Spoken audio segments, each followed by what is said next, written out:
ভারত ও শ্রীলঙ্কার মধ্যে 3 ম্যাচে ওয়ানডে সিরিজের শেষ ম্যাচ অনুষ্ঠিত হবে আজ। ভারতীয় সময় 2:30 শুরু হবে শ্রীলঙ্কার আর প্রেমদাসা স্টেডিয়ামে। ইতিমধ্যে সিরিজে 1-0 এগিয়ে শ্রীলঙ্কা। এর আগে প্রথম ম্যাচে অমীমাংসিতভাবে শেষ করেছিল দুই দল। আর সিরিজের দ্বিতীয় ম্যাচে শ্রীলঙ্কার কাছে 32 রানে পরাজিত হয় ভারত। সিরিজের প্রথম দুই ম্যাচে ভারতের হয়ে একমাত্র রোহিত শর্মা ও অক্ষর প্যাটেল নির্ভরতা দিলেও বাকি ব্যাটসম্যানরা আর কেউ নির্ভরতা দিতে পারেনি। তাই সিরিজের শেষ ম্যাচে বড় পরিবর্তন আনতে চলেছে রোহিত শর্মা ও কোচ গৌতম গম্ভীর। শেষ ম্যাচ জিতে সিরিজের সমতায় শেষ করতে চায় ভারত। আর অন্যদিকে ভারতকে শেষ ম্যাচে হারিয়ে সিরিজ নিজেদের করে নিতে চায় শ্রীলঙ্কা। সিরিজের তৃতীয় ও শেষ ওয়ানডে ম্যাচে বাদ পড়তে চলেছেন KL রাহুল।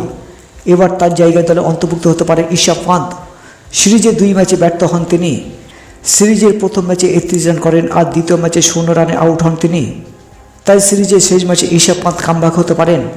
দ্বিতীয় ম্যাচে পরিবর্তন আনতে চলেছে শিবম দুবের জায়গায় দলে অন্তর্ভুক্ত হতে পারেন রিয়ান পরাগ। পরপর 2 ম্যাচে ব্যাট করতে নেমে ব্যর্থ হন শিবম দুবে এবং বল হাতে কার্যকরী ভূমিকা নিতে পারেননি তিনি। তাই সিরিজের শেষ ম্যাচে শিবম দুবের জায়গায় রিয়ান পরাগের কামব্যাক হতে পারেন। এবার দেখে নেওয়া যাক ইন্ডিয়া ও শ্রীলঙ্কার মধ্যে তৃতীয় ODI প্লেইং 11।